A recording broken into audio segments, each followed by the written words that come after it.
When Hollywood stars claim they'll do anything for their art, most of us roll our eyes.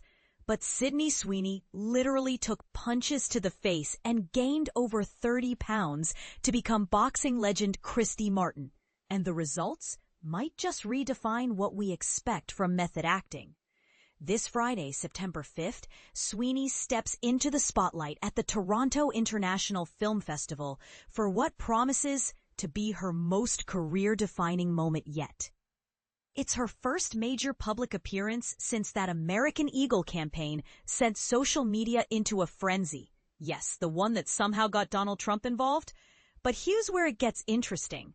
She's completely refusing to address the controversy. I am there to support my movie and the people involved in making it, and I'm not there to talk about jeans, she states firmly. The movie's about Christy, and that's what I'll be there to talk about. Some might call this media strategy brilliant. Others might say it's avoiding accountability. What do you think? Should celebrities be allowed to compartmentalize their controversies when promoting serious artistic work? But let's talk about why this film deserves to overshadow any advertising drama. Christy tells the remarkable story of Christy Martin, a professional boxer who became a household name in the 1990s despite the sport's male-dominated landscape.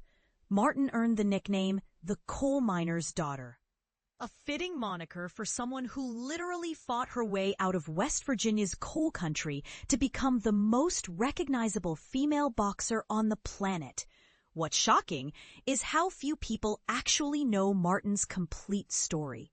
I was blown away that her story wasn't more known on a universal, global level because it's just one of the most harrowing and inspiring women that I've ever met in my entire life, Sweeney reveals in an exclusive conversation. And this is the part most people miss. What starts as an inspiring underdog sports story takes a devastating turn when Martin's relationship with her husband becomes violently abusive. Director David Michôd, whose previous films include The Rover, War Machine, and The King, deliberately sought this project as a departure from his usual subject matter. I had made a few movies centering on what I call deluded men coming to realize that they've been wrong about everything, he explains. I found myself looking to do something different next, ideally about a woman with a big personality. The discovery came through Netflix's 2021 documentary Untold, Deal with the Devil, which first introduced Michôd to Martin's complex story. After meeting Martin personally, he realized the public persona barely scratched the surface. What the world saw was this combative figure, Michôd notes. But the more we spoke to her, the more we started to realize that there is a really beautiful human there. Working alongside his partner Mira Folks, an accomplished actor, writer, and director, Michôd dove deep into researching not just boxing techniques, but the psychological mechanics of coercive relationships. Martin had been forced to hide her queer identity throughout most of her career, ultimately marrying her trainer, James Martin, portrayed by Ben Foster, who systematically controlled every aspect of her professional and personal life. I realized that this movie presented an opportunity for me to try and understand how these particular kinds of coercive relationships work. They've always been baffling to me, Michôd admits candidly. It's true all over the world that these relationships exist in epidemic proportions, and they too often frighteningly end up in partner homicide situations. It's a global emergency. This raises an uncomfortable question that the film doesn't shy away from. How much responsibility does entertainment have in educating audiences about domestic violence patterns?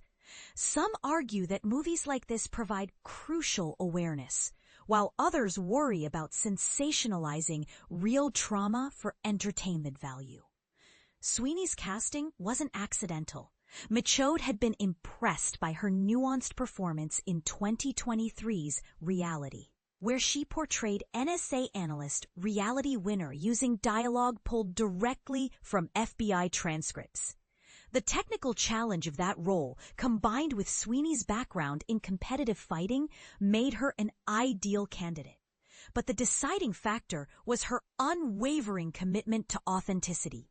She wanted to do the work. She wanted to train. She wanted to fight. She wanted to transform herself, and we were going to need all of that, Michôd emphasizes. Sweeney's martial arts background, including teenage training in jiu-jitsu, grappling, and kickboxing, provided a foundation, but boxing demanded completely different skills. My stances and a lot of my technique is different than boxing. You square up differently, and of course you don't get brought to the ground. Everything's on your feet, she explains, breaking down the technical differences for those unfamiliar with combat sports. The preparation was nothing short of grueling. Sweeney committed to 3 months of intensive daily boxing training, spending several hours each day perfecting techniques while simultaneously engaging in weight training. Working closely with a nutritionist, she gained between 30 and 35 pounds to authentically represent Martin's powerful physique. I felt very strong and powerful, she reflects. I loved it. Being able to lose myself to become a vessel for somebody else is my dream. But here's where it gets controversial, and where most actors would have drawn the line. Sweeney insisted that every fight scene involve real contact. No stunt doubles, no pulled punches, no movie magic safety nets. Every single fight you see, we are actually punching each other. We're going full force, she reveals. I always believed that you would not be able to make it feel real if it's a stunt double or if it's faking the hits. The result? Genuine bruises. Legitimate concussions, and footage that captures the raw brutality of professional boxing in ways that special effects simply cannot replicate. This decision raises serious questions about the ethics of filmmaking. Should actors be allowed to genuinely harm each other for artistic authenticity? Where's the line between dedication and dangerous recklessness?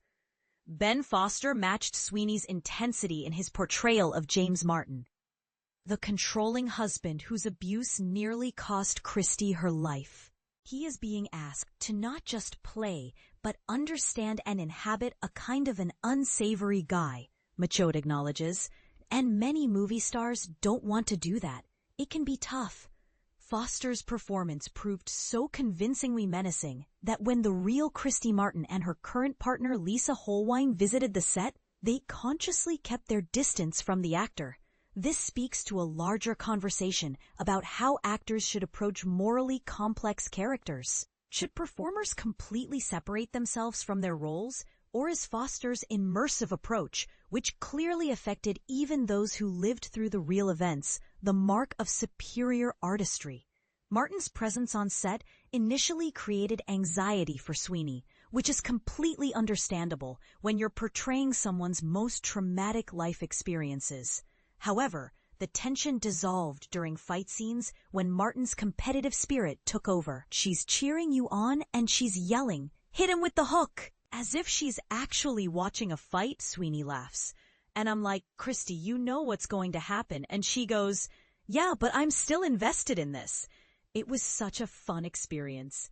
This anecdote reveals something beautiful about human resilience, how survivors can reclaim their narratives and find joy in seeing their stories told with respect and authenticity. Christy premieres at the Toronto Film Festival on September 5th. Marking what could be a pivotal moment in Sweeney's career trajectory, the film represents more than just another sports biopic. It's a meditation on survival, identity, and the price of success in a world that demands women hide their true selves. So here's the question that deserves discussion.